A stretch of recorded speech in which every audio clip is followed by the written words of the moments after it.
Een van die voorregte van my werk is dat ek Sondag hier kan staan en as die erediens tot 'n einde kom, dan kan ek mense seën. Seën moet baie keer met die woorde wat ons nou gaan lees as skriflesing. Maar ek wonder baie keer of ons besef wat daai seën eintlik beteken. Het voel vir my vir party mense beteken dit maar goed, die kerk is nou klaar, ek kan huis toe gaan, hulle begin vroetel al hier vir hulle karsleutels en so aan. Party staan sommer so half in die paadjie reg om te gaan, ander staan reg om die seën te ontvang. Nou weet ek mense ervaar dit verskillend, maar weet ons regtig wat die seën beteken en hoe belangrik die seën is? Dat die seën daaroor gaan dat God se goedheid, God se liefdevolle teenwoordigheid op daai oomblik vir ons beloof word, as ons by die deure uitstap en ons pad deur die wêreld stap, en dat ons daar buite kan gaan en ons kan daai seën uitdra na ander. Ons kan ander mense seën en vir hulle sê of vir hulle wys dat God se liefdevolle teenwoordigheid met ons is en dat dit 'n verskil maak in die wêreld. Ek dink as ons regtig verstaan wat die seën beteken, sal ons nie so maklik Sondag na erediens die skouers ophaal en sê wel vanoggend het ek niks gekry nie en daarmee wil ek nie 'n slegte preek goed praat nie. Jy mag maar 'n preek kritiseer. Maar mense sê so maklik ek het niks gekry nie en dan sê hulle eintlik daarmee daai seën wat oor my uitgespreek is. Dis maar niks. Dis maar net vir my woorde, dit vir my geen betekenis nie. Maar ek hoop ons sal vanmôre verstaan hoe ryk en hoe wonderlik dit is om geseën te word in die naam van die Here en om te seën in die naam van die Here. Kom ons lees saam die priesterlike seën uit Numeri 6 van vers 22 af. Die Here het met Moses gepraat en gesê, praat met Aaron en sy seuns en sê, so moet julle die Israeliete seën. Sê vir hulle, mag die Here jou seën en jou beskerm. Mag die Here sy aangesig oor jou laat skyn en jou genadig wees. Mag die Here sy aangesig na jou toe oplig en aan jou vrede gee. So moet hulle my naam op die Israeliete lê en dan sal ek self hulle seën. Kom ons kry 'n prentjie van Numeri 6 se seën. 'n Priester doen diens in die heiligdom. Voor die voorhangsel. Agter die voorhangsel is die allerheiligste waar die ark van die verbond staan, waar God vir hulle teenwoordig is soos nêrens anders in die wêreld nie. So hy kom as dit ware uit die teenwoordigheid van God en dan kom staan hy voor die volk en dan spreek hy die seën uit, die seën wat die Here vir hom gegee het.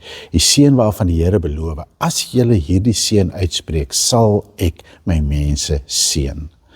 Met ander woorde, dit is 'n oomblik waarin die volk mag glo, dit wat die priester nou vir ons sê, is dit wat God self vir ons sê. Die priester verteenwoordig God wanneer hy sê, die Here sal julle seën, die Here sal julle beskerm, die Here sal sy aangesig oor julle laat skyn, die Here sal sy aangesig oor julle verhef, hy sal julle genade gee, hy sal julle vrede gee. God sê dit regtig nou in hierdie oomblik vir ons. Maar as 'n mens die Bybel as geheel lees, dan besef jy dat dit wat die priester op hierdie oomblik sê, is van die begin van die Bybel tot aan die einde, die werklikheid van God en sy mense, God en sy skepping. Ek wil sê die seën is ons waar vandaan en ons waarheen. Wanneer daai priester voor die volk staan, herinner hy ons aan waar vandaan ons kom, hy herinner ons aan waarheen ons op pad is, hy wys vir ons waarheen ons op pad is. Hoekom sê ek so? Wel in Genesis 1 maak God die mens, en hy maak hulle na sy beeld, en hy gee vir hulle opdrag, en dan staan daar, God het hulle geseën, en gesê, wees vrugbaar. God het beloof, met ander woorde, om by hulle te wees, om goed te wees vir hulle, om sy goedheid vir hulle in allerlei forme te gee, sodat hulle kan vrugbaar wees, sodat hulle kan floreer. Dis waarvandaan ons kom. Ons kom uit God se seën. Ons is geseënde mense, reg van die begin af. God het ons gemaak vir seën. Dink 'n bietjie persoonlik daaraan vir hierdie oomblik. Jy is gemaak om deur God geseën te word. Blaai ons nou dwars deur die Bybel, na die einde toe, na Openbaring 22, dan kry ons daar 'n beeld van lewe wat floreer, die nuwe hemel en die nuwe aarde, die boom van die lewe wat groei, die stroom lewende water wat daar is, en dan staan daar, dat die mens voor God se aangesig sal wees, net soos in die seën, Ons sal voor God se aangesig wees, dan nie net in die geloof nie net deur wat ons hoor by 'n priester nie, maar van aangesig tot aangesig, en God se naam sal op ons voorkoppe wees. So ons gaan eindig in die volheid van seën. Ons begin met seën, ons eindig met seën. Maar ons verloor hier in die middelrond voeling met daai seën.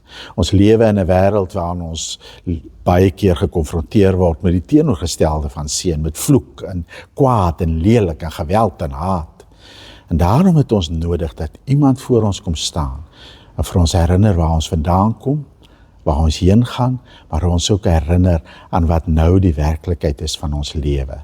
Iemand wat vir ons seën en wat vir ons sê, soos God in die begin sy aangesig oor die mens laat skyn het, en hulle geseën het, dat hulle kan floreer. Soos God aan die einde vir ons sal laat floreer, en vir sy aangesig oor ons laat skyn, en sy naam op ons voorkoppe gaan sit.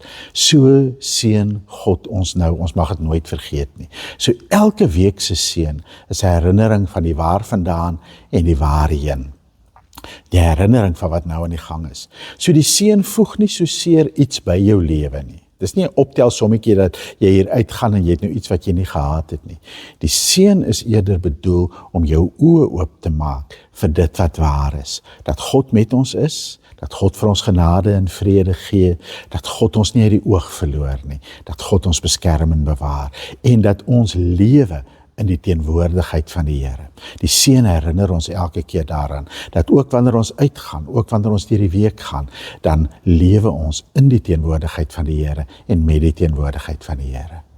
Om die seën van die Here te soek, is daarom om God se teenwoordigheid te soek, en om die verskil te soek wat God se teenwoordigheid in jou lewe maak, om te soek na genade vir jou sonde en jou swakheid, om te soek na vrede vir waar jy stikkend is en waar verhouding stikkend is, om te soek na die verskil wat God maak in jou lewe. Die vraag is nou net, waar soek ons dit? Ons soek dit nie in die eerste plek by 'n dominee in 'n kerk nie.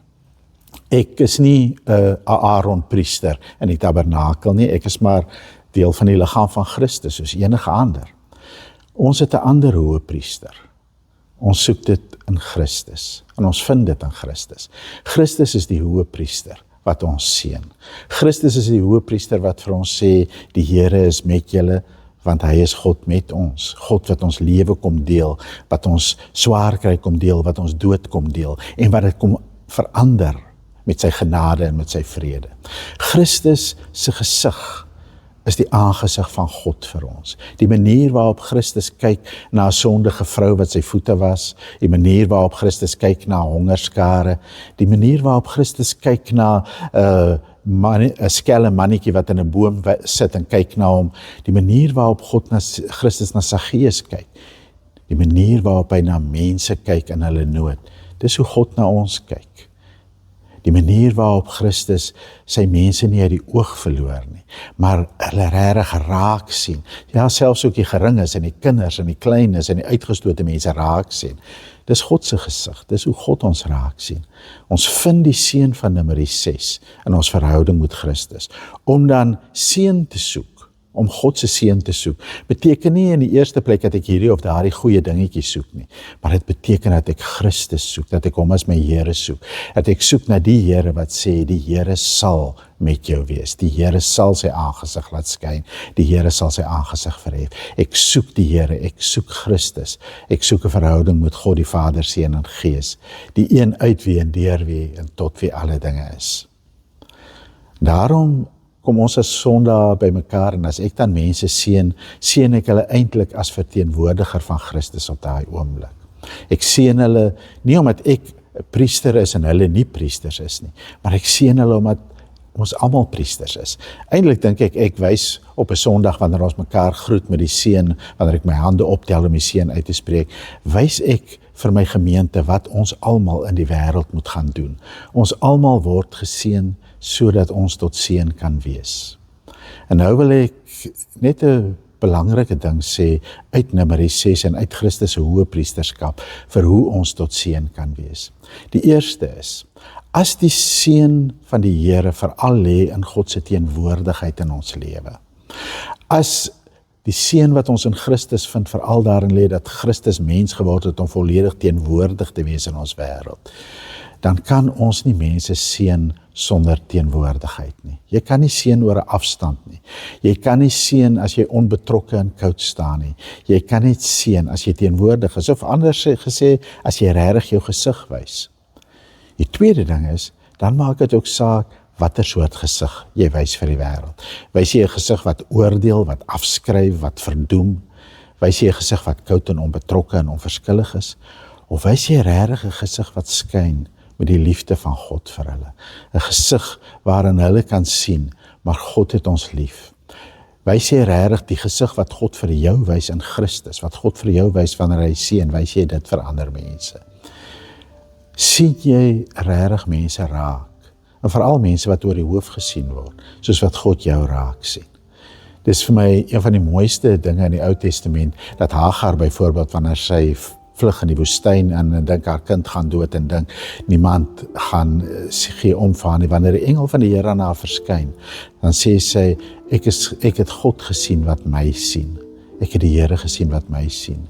En ek dink dis die grootste seën, is om raak gesien te word deur God, maar 'n manier waarop jy dan ook weer die seën kan uitleef na ander mense, is om ander mense regtig raak te sien, om tyd te maak, om mense raak te sien en hulle ernstig op te neem.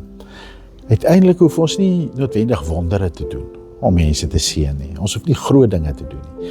Maar almal het nodig om raak gesien te word, en almal het nodig om te weet iemand kyk met vreugde na hulle. Kom ons leef daardie seën wat ons ontvang deur na ander. Amen. Omdat Christus, ons Hoëpriester, my geseën het, seën hy jou ook nou deur my, sodat jy ander kan seën. Die Here sal jou seën en jou beskerm. Die Here sal tot jou redding verskyn en jou genadig wees. Die Here sal jou gebede verhoor en aan jou sy vrede gee. Amen.